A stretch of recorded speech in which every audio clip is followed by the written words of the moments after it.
They're going to destabilize the troops in Iraq, and it'll be, it'll start those. It's going to be human wave attacks like the Iran-Iraq war. The Pentagon's own reports say that.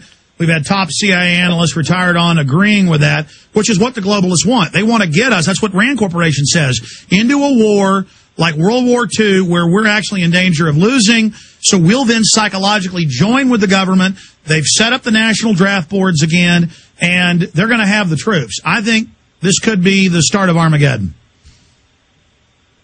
Very well, you know what will happen if they do fight back? The media will express absolute shock and indignation that they dare do anything as, hundreds of thousands of their people are being liquidated.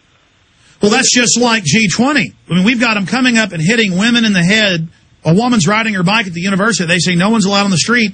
They hit the woman twice. She gets up, fights back, and the media says, how dare this cowardly terrorist attack our finest? I mean, you got guys in Darth Vader outfits wantonly rioting, beating people up, the police, and then a little woman, dare push back at the police, and the media, literally, we could play the clips like, oh my gosh, she just hit an officer, this is horrible. I mean, it's this sick system where they assault you, they shock and awe you. In fact, go to YouTube, pull up a shock and awe, them blowing those buildings up. And then it's like, oh my God, they fired back, you're not allowed to, it's Al-Qaeda. Kurt? Well, I mean, they had people abducted off the street, and then neocons, because their infantile minds couldn't accept that America's dead, basically, tried to claim it was all a hoax and it was staged by the protesters until G20 officials came out Friday night and admitted that, they abducted people off the streets via unmarked cars. Yeah, but see, the Pentagon-run Michelle Malkin, who's admittedly Pentagon-run, that's even her big sponsors, they knew it was real. It's a military tactic to just deny.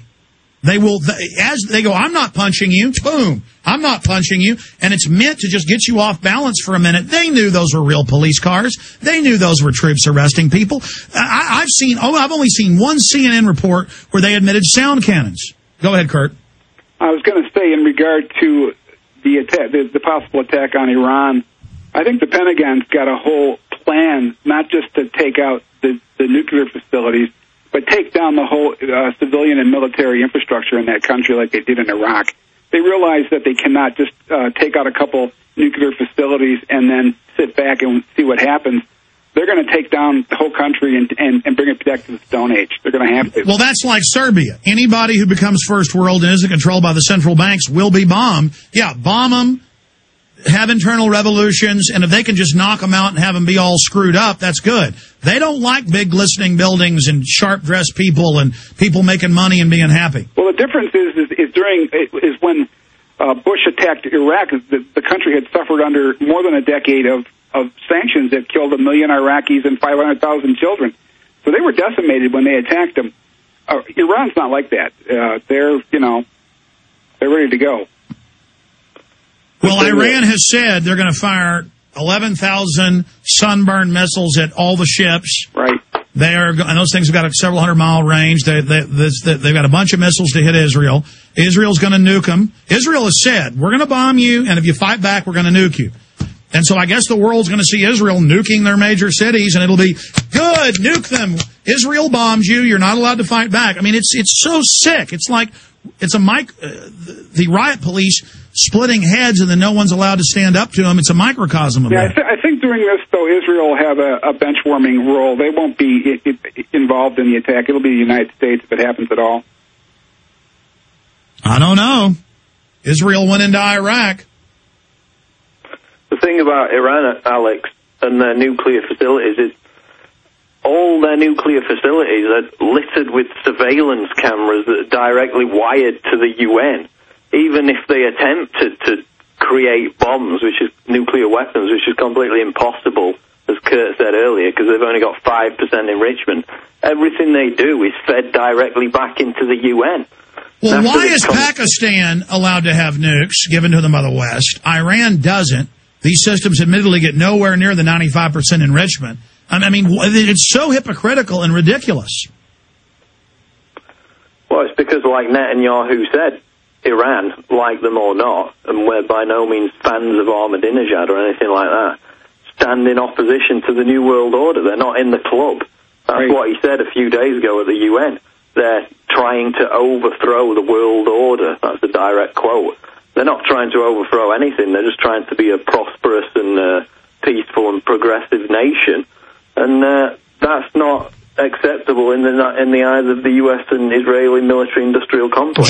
Just like our government has said, we got to have our standard of living lowered. And so they're bankrupting us by design. Exactly. Let's take some calls. Ted in Florida, you're on the air. Thanks for holding. Yeah, hey, Alex. Listen, of course they're going to start all these wars because I'm proud of Ron Paul, but you cannot audit that Federal Reserve. That's the source of this whole apparatus, and he's doing a great job, but they're not going to allow that. Of course, they're going to divert attention and start these wars, and I'm with you, Alex. I believe that it will be the final world war. There's just too many things in place that falls in line with Scripture, for one. But I don't believe there's going to be any military coup like Bob Chapman suggests, or even my dad, who's 60 years old. I think that's more wishful thinking. There's obviously, when you look at all these things that are happening, whether it's Pittsburgh, Seattle, Denver, there's obviously way more. A majority of the military and police enjoy being thugs, and it's a small minority that disagrees with it. And that carries on through into government and political. Well, you're right. This is organized evil. And because the system has authority, any order will be followed. Just like Germans would follow orders of Hitler to kill children because the Fuhrer said so. And these cops, if they're told to do something, they will take your guns. They will kill you. And we better, as a country, have a real talk about this, because the same banks that hate Iran hate this country. And notice that they're going to use the United States to bring in the New World Order and attack all these countries and then bankrupt us in the process, taking out both their enemies at the same time.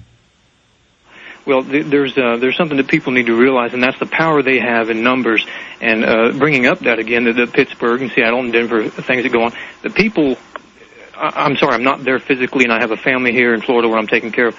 But if there's something going on in Orlando, and this is just me, but if I see somebody hitting a woman, arresting somebody, all those people standing around, sometimes with only 3 or 4 little thugs, they don't understand their power. And I'm sorry, I know you're not for violence, Alex. I know you're always against that. You want to reach out to people first and reach as many as we can, but it's going to come. It's inevitable. Well, more than that, and I don't do this from a cold-blooded position.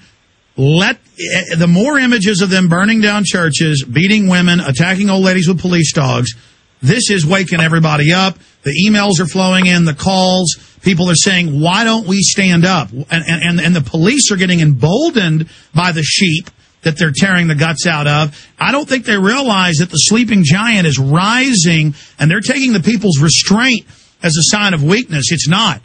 Why do you think gun sales are at record levels for the last year?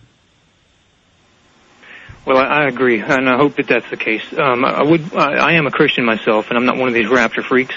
Revelation 2:10 itself talks about, Jesus brings up that many of his followers will be tortured to death, basically to test their faith. I mean, if you're raptured out, how are you going to be tortured to death? You can read that Revelation chapter 2, verse 10, and you can back up a second, too. I want to bring up another issue briefly, if you'd allow me. We got 1 minute. Go ahead. Okay, back up to Revelation 2:9, verse just before that, where it talks about the synagogue of Satan. Jesus brings up this one group of people as the main cause of the tribulations that are coming. And I'm no a Jew basher or anything like that, but it is brought up in 2:9 and 3:9, Revelation 3:9 also. And it's something that people need to look into and learn about.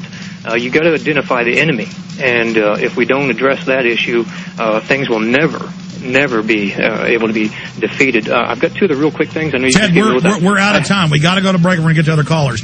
I appreciate your call, Dennis, Roman, Annie, Lewis, and others. We're going to come back, get to your calls with both our guests until 8 after. Then Mike Adams on the whole flu issues coming up. Then in the last hour, I'm going to get into the economy, the police state grid, everything, and more of your phone calls continuing.